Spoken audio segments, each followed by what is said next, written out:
Mövzumuz Laura Skalbergin mənəvi inkişaf nəzəriyyəsidir.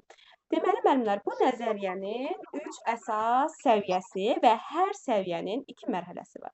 Və əslində çox asan, adları biraz qəliz olsa da, özləri səviyyələrin adları. Özləri mahiyyət etibarilə çox asan və sadədir. Deməli, səviyyələri sizə deyirəm. Prekonvensional səviyyəsi var, onun özündə 2 mərhələsi var. İtaət və cəza, individualizm. Sonra növbəti mərhələmiz konvensional səviyyədir. Onun qəbul olunma, səlahiyyət, sosial və nizam mərhələsi var. Sonra üçüncü bizim səviyyəmiz isə postkonvensional səviyyədir və onun da mərhələləri sosial müqavilə və universal etik prinsiplərdir. Gəlin görək indi ayrı-ayrılıqda bunlar nəyə xidmət edir? Aha, bir saniyə. Hə. Deməli, müəllimlər, başlayırıq hansından? Başlayırıq birinci səviyyədən. Prekonvensional səviyyədən. Prekonvensional səviyyənin dedik ki, özünün 2 mərhələsi var. Birinci, itaət və cəzadır. İkinci də individualizmdir. İtaət və cəza, müəllimlər, adından göründüyü kimi, onların əsas motivasiyası qorxudur. Qeyd eləmişəm. İtaət və cəza mərhələsində olan şagirdlərin əsas motivasiyası qorxudur. Nəyə görə? Onlara görə, məsələn, hər hansı bir hərəkəti edəndə, sonunu fikirləşirlər ki, əgər mən bunu eləsəm, məni cəzalandıra bilərlər. Böyüklərim olsun, valideynlərim olsun, müəllimlər. Məsələn, valideyn deyib ki, bura bir qab qoyub, deyib ki, uşaq, əlini ona vurma, o qaba dəymə. Uşaq fikirləşir ki, mən ona əlimi vursam, qoy ona vurmayım əlimə, əlimi vursam, valideyn məni cəzalandırar. Yəni, qorxu da, qorxunun təsiri altında eləmir, həmin hərəkəti eləmir. Və belə bir, yəni, hərəkətin sonunda cəza varsa, məsələn, onlara görə, deməli, o iş pisdir. Və belə deyək, başqa bir nümunə gətirək. Misal üçün, məktəbdə belə bir nümunə gətirək, başqa bir məktəbdən nümunə gətirək.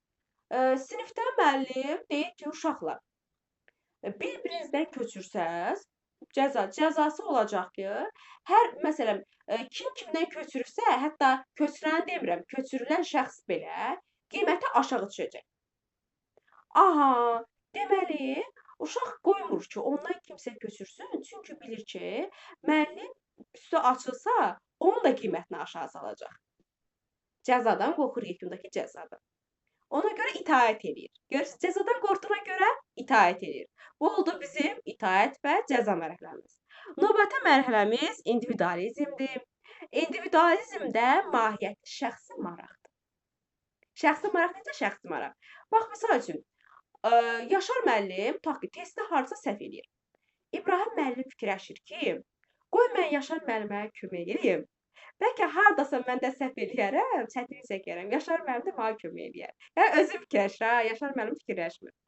Deməli, burada nə var? İndividualizm var, şəxsi maraq var.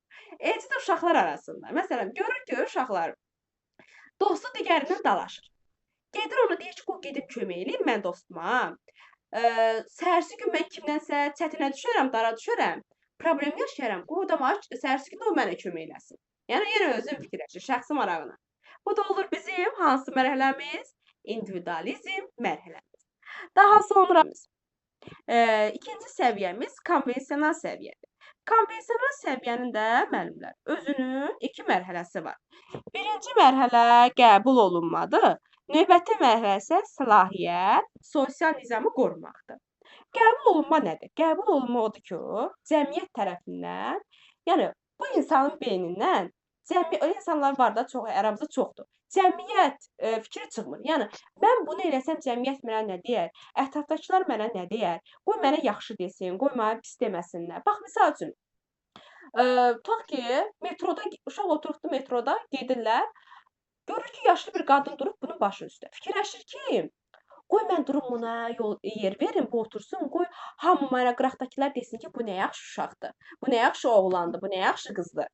Cəmaatın fikrinə görə durur, özünün şəxsi içindən gəldiyinə görə yox. Və yaxud da ki, məsələn, qıraqda görür dava var, gedib qarışmır, deyir, qoy mənə desinlər ki, bu nə yaxşı uşaqdır, gedib heç dala qarışmır. Və yaxud da sinifdə uşaqlar deyir ki, sözləşirlər ki, uşaqlar, gəlin axırıncı dərsdir, yorulmuşuq, gəlin qaçaq. Axırıncı dərsdə o təsvir incə sənətdir.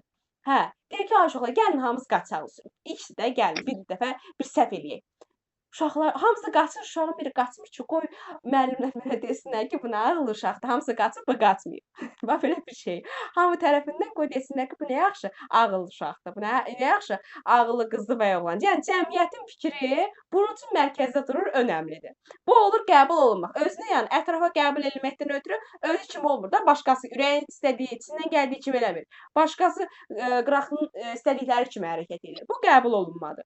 Sonra müəllimlər, növbəti mərhələsi isə konvensionalın növbəti mərhələsi səlahiyyət, sosial nizamın qorunmasıdır. Bunlar üçün qanun. Qanundan kənara çıxmırlar. Çıxa da, yəni onlar çıxa bilməzlər öz aləmlərində. Bax, misal üçün, belə bir maraqlı, daha bir maraqlı nümunə gətirim. Tutaq ki, piyada üçün qırmızı işıq yanır. Daha doğrusu yaşıl işıq yanır. Hə, piyada üçün qırmızı işıq yanır, belə deyim. Amma yolda bir dənə maşın yoxdur. Bu yolu keçmir ki, yox ya, nə olsun, qırmızı işıq yanır, mən keçə bilmərəm. Qanundur. Məsələn, başqa birisi keçəndə görür, keçir, aha, oradan zəng gedir ki, məsələn, polisə gəlir, yolu qanunu pozdular, yolu keçdilər. Bir də iş verəni kimi, iş verir, iş verən adamlar kimi. Özü də pozmur. Kimsə də pozunda sırası zəng gedir, xəbər edir ki, filan kəs qanunu pozdu. Yəni, bunlar üçün yenə qanunda adı da bax, səlahiyyət, sosial nizamı qorumaq. Bu aydın oldu müəllimlər bura kimi. İndi keçirik ən üst səviyyəmizə. Ən ali səviyyəmiz bizim 3-cü səviyyədir. Postkonvensional səviyyədir. Burada artıq onlar öz hissləri ilə, öz ağlı ilə, yəni bunlar ən dərrakalı insanlar kimi, belə deyim də, səviyyədə olan insanlardır. Bunun özünün 2 dənə mərhələsi var. Bir sosial müqavilədir, bir də ümumiyyətlə etik prinsiplərdir. Sosial müqavilədə odur ki, bax onlar üçün də deyir ki, məsələn, qanun qəbul olunandır, qanun olmalıdır. Amma bu qanunlar deyir ki, əgər insana faydası yoxdursa, xeyri yoxdursa, olmasın. Əgər xeyri olmayan qanun bizim üçün lazım deyil. Və yaxud məsələn, sinifdə adətən kurikulumda belə bir fayda var. Deyirik ki, sinifdə məsələn, qayda-qanunlar qoyanda çalışın uşaqlarla bir yerdə qoyun ki, onlar da maraqlı olsun, faydaları bilsinlər. Yəni onlar da deyir ki, qaydalar tətbiq olunanda hamının fikri alınmalıdır. Həmçinin də faydası olmalıdır bu qanun insanlara. Əgər yoxdursa, yəni bu qanunu riayət eləməyə ehtiyac da yoxdur onlara görə. Bu sosial müqavilənin mahiyyətidir. Sonra məsələn, universal etik prinsiplər onlar üçün insanın sağlamlığı, onların daxili aləmi, bunlar daha çox üstə, yəni insanın daha çox sağlamlığını şəxsiyyət kimi daha öndə görürlər. Qanundan öndə tuturlar. Bax, indi biz Hayes dilemmasını keçəcəyik. Bax, indi keçəcəm sizə. Hayes dilemmasında belə bir ifadə var, müəllimlər. Bir dəqiqə, keçimizə Hayes dilemmasına. Bax, Hayes dilemması, bu Hayes'ın adı ilə Joy dilemması da var, Hayes dilemması da var. Hayes şəxsdir, onun adı ilə bağlıdır. Deyir, onun belə bir hekayə var. Deyir, onun həyat yoldaşı xərçəng xəstəsidir və ona müalicəsi üçün, tutaq ki, gedir, həkim resept yazır. O gedir, tutaq ki, gedir aptekə. Aptekçi ondan çox yüksək qiymətə deyir də dərmanları. Dəyərindən də yüksək qiymətə deyir. Bu da gedir ətrafdan ondan bundan pul toplayır, ancaq yarısını toplaya bilir də bu həmin pulu. Və Hayes məcbur qalır, deyir, gedir dərmanları oğurlayır. İndi müəllim uşaqlara sual verir. Uşaqların hansı mənəvi inkişaf səviyyəsində olduğunu bilməkdən ötürü suallar verir. Görüm kim necə cavablandıracaq. Misal üçün, itaət və cəza səviyyəsində olanlar, müəllim birinci belə sual verir. Sizcə Hayes düzgün eləyib? Yəni dərmanları oğurlamalıydı. Misal üçün, itaət və cəza mərhələsində olan uşaq deyir ki, yox, onu cəzalandıracaqlar, tutacaqlar, onu oğurlamamalıdır. Bu birinci mərhələdəki itaət və cəza. Məsələn, individualizm mərhələsində olan deyəcək ki, hə, oğurlamalıdır, çünki o həyat yoldaşını çox sevir. Çünki o tək qalacaq, o ölsə o tək qalacaq. Özü fikirləşir də, görürsünüz.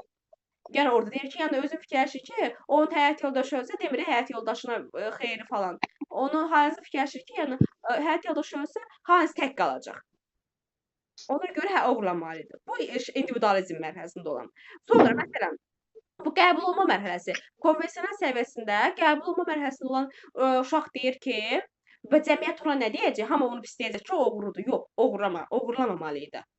Bu onu deyir. Məsələn, sonra digər mərhələ nədir? Hə, bu qanun nizamda sosial müqavilə, orada olan sosial müqavilə olanlardan isə deyir ki, Onlar nə deyir? Hə, onlar deyir ki, onlar üçün qanundur. Onlar deyir ki, oğurlamamalıdır. Əgər ki, qanunda oğurluq ziddir, nə oldu olsun, həyat yoldaşı ölsə belə, o onu etməməli idi. Onlar da bu düşüncədir. Çünki onlar üçün nizam, qanundur. Yəni səlahiyyət sosial nizamı qoruma mərhələsində olan insanlar da bunu deyir. Bu düşüncədə olur. Sonra, məsələn, sosial müqavilədə olan, o düşüncədə olan gəlir ən üst səviyyə, postkonvensional səviyyəyə. Ümumiyyətlə, postkonvensional səviyyəsində olanlar bilirsiz nə düşünür? Deyirlər ki, misal üçün bu qanun var da, hə, oğurlamaq olmaz. Amma əgər bu insanın həyatını xilas eləyəcəksə, bir insanın həyatını xilas eləyəcəksə, onda hə, oğurlasın.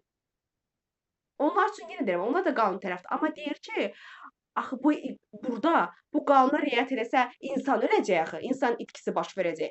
Ona görə deyir ki, postkonvensional səviyyədə olanlar ən ali səviyyədir, ən üstün səviyyədir. Onlar insanı daha çox öndə görürlər. İnsanın sağlamlığını. Bu qədər müəllimlər. Vəssalam. Haiza dilemmasında mahiyyəti buydu.